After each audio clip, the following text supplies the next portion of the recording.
I stand here on behalf of my party. Mr. Prime Minister, Honorable Prime Minister, I would really request you, since you've been here for the better half of 1 hour, ये भी सुनते हुए जाइए sir, डरिए मत sir, डरिए मत, 2 बार आ गए sir. You came to my area twice during the campaign, sir. आज तो सुन के जाइए sir. Never mind, my bad luck. Honorable Speaker, sir, Rahul. Honorable Speaker, sir, my esteemed colleagues in this newly constituted 18th Lok Sabha, I stand here on behalf of my party, the All India Trinamool Congress. कोई बात नहीं, वो मेरे LOP है, वो already मुझे सुन चुके हैं, वो मेरे LOP है.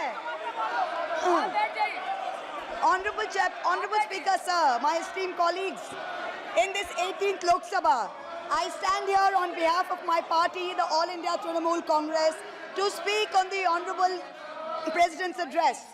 The last time I stood here, sir, I was not allowed to speak. I was not allowed to speak. आप लोगों ने let me finish. Dimple, let me finish. Guys, ignore. Please. Let me finish. And जिसको जाना है, please जाइए, no problem. The last time I stood here, I was not allowed to speak. But the ruling party has paid a very heavy price for throttling the voice of one MP.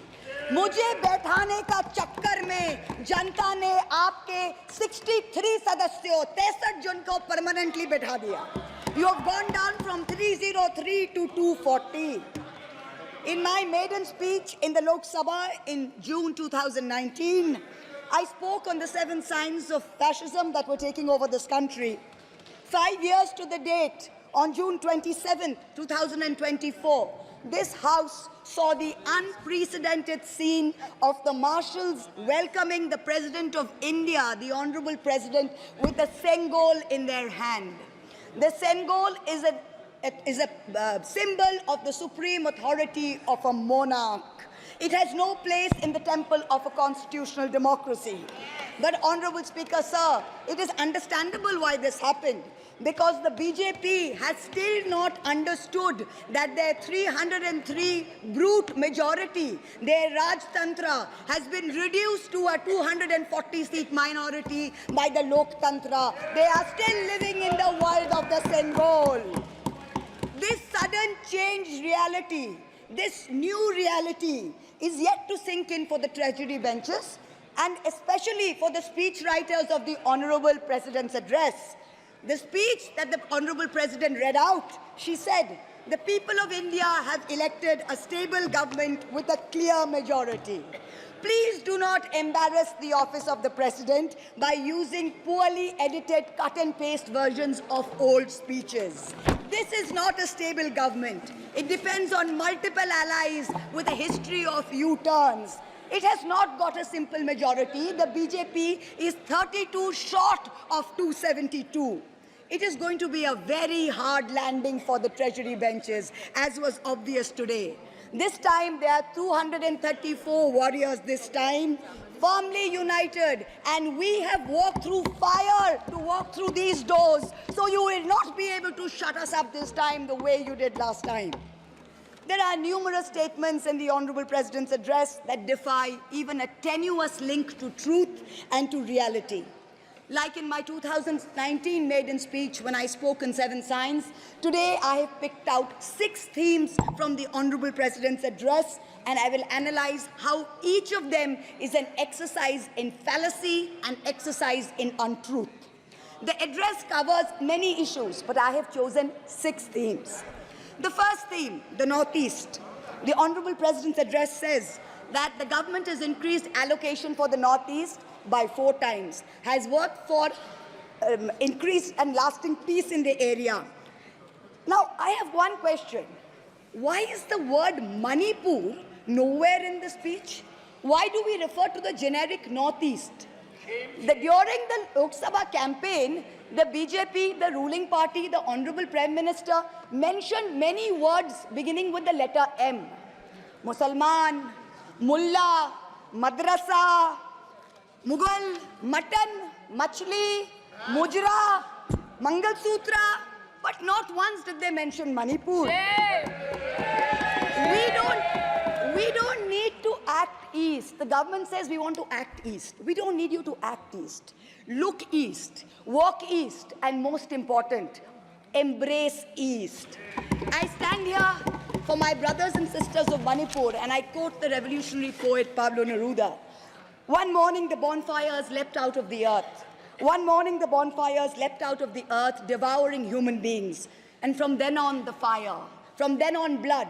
Come, see the blood on the streets. Come, see the blood in the streets. Please go to Manipur, see the blood in the streets. The second theme in the President's address, women empowerment.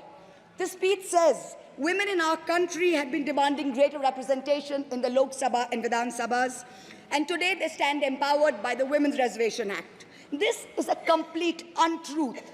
Firstly, you conveniently delayed reservation for women in parliament because you actually fear women. You fear Nari Shakti. You want their support, but you certainly don't want us here. The 17th Lok Sabha had 78 women, 14.3%. The 18th Lok Sabha, this Lok Sabha has only 74 women. 4 women less than last time, only 13.6%. The ruling party, the BJP, had called a special session to bring in the Women's Reservation Bill. They have got a shameful 30 women MPs out of 240, only 12.5%.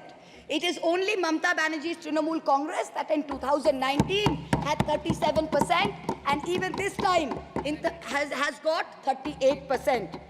The President's address talks of a comprehensive campaign by the government to enrich and make 3 crore women Lakhpati Didis. All that we have seen so far is a far more comprehensive campaign to make 1 Arabpati Dada. I'm sure I don't need to take his name in this house. I'm sure we all know who we are talking about. The third theme, Kashmir. The address mentions that after decades of shutdowns and strikes, the Kashmir Valley has voted in an atmosphere of stability and security. But if abrogating Section 370 was such a good idea, why did the ruling party, the BJP, not even dare to put up candidates in the 3 valley seats of Anantnag, Baramulla and Srinagar? If 370 was such a big deal and you were going to campaign on the basis of 370, you did not even dare to fight the seats. The Kashmir Valley has voted in MPs who were against your 2019 decision. You downgraded Ladakh into a union territory. You told them it was a temporary move. Today, 5 years later, the Ladakhis are still waiting. They have not got back their statehood. You have not given them a legislature. You have not included them in the 6th schedule. You have not given their demand of 2 separate seats of Leh and Kargil. As a result, in the current Lok Sabha, the Ladakhis have relegated you to 3rd position in the Lok Sabha. You lost it. The 4th theme in the Honorable President's address, the Election Commission of India. The speech expresses gratitude to the ECI for conducting the largest election in the world.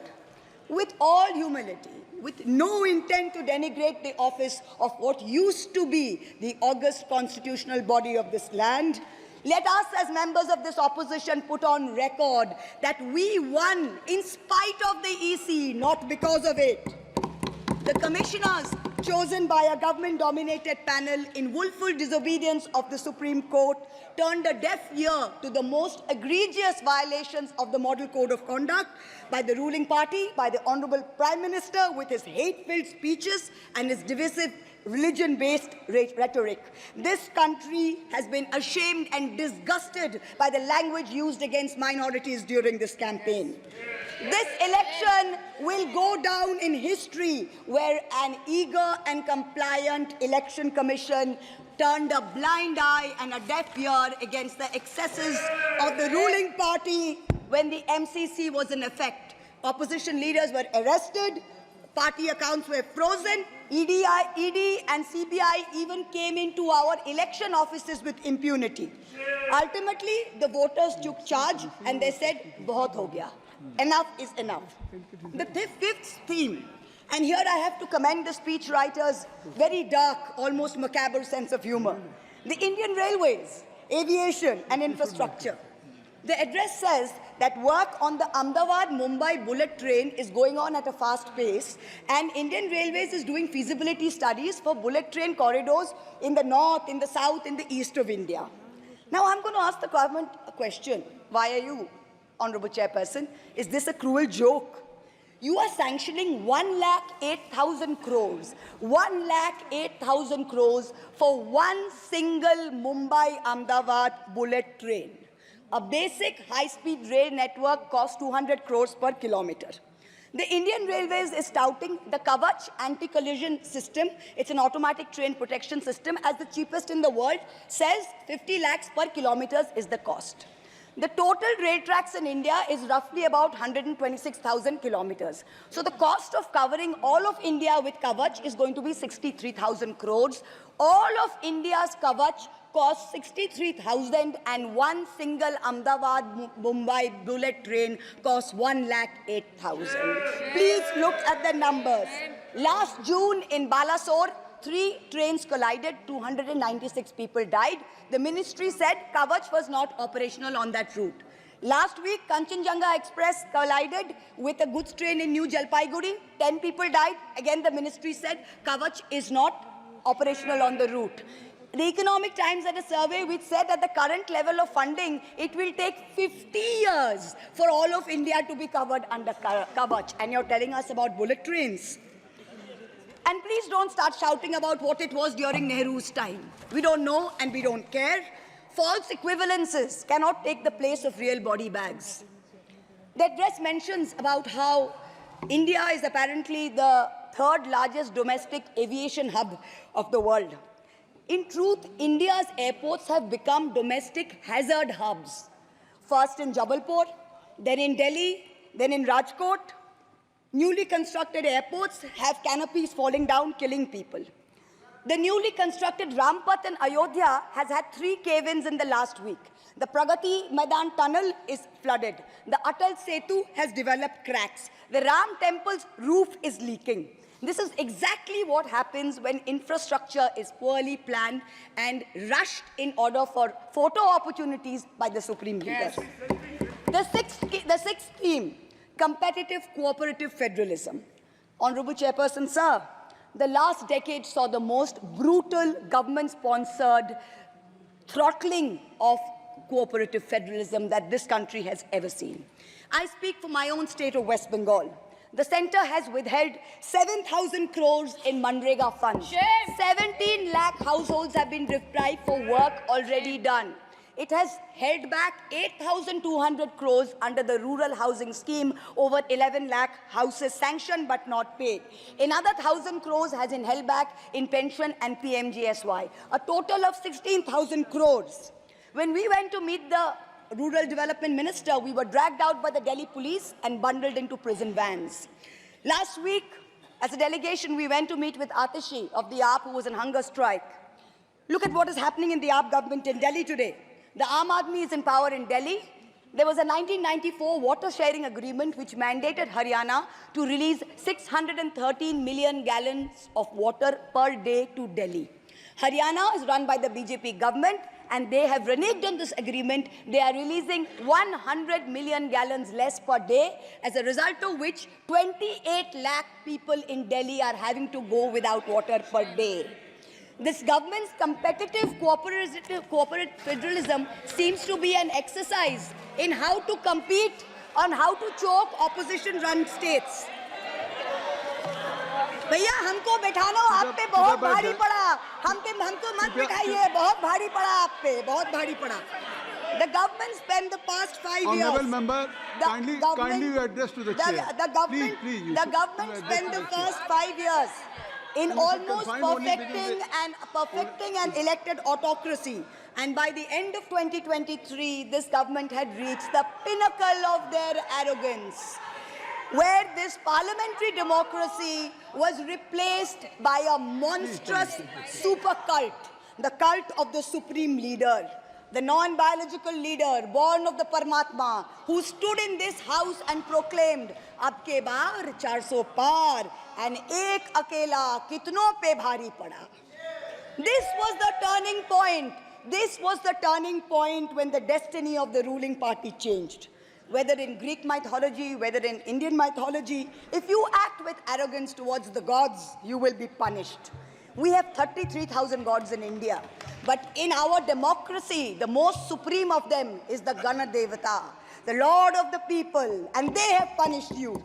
You may have formed a government again, but yours is a Pyrrhic victory. A victory which inflicts such a devastating toll on the victor that it is tantamount to a defeat.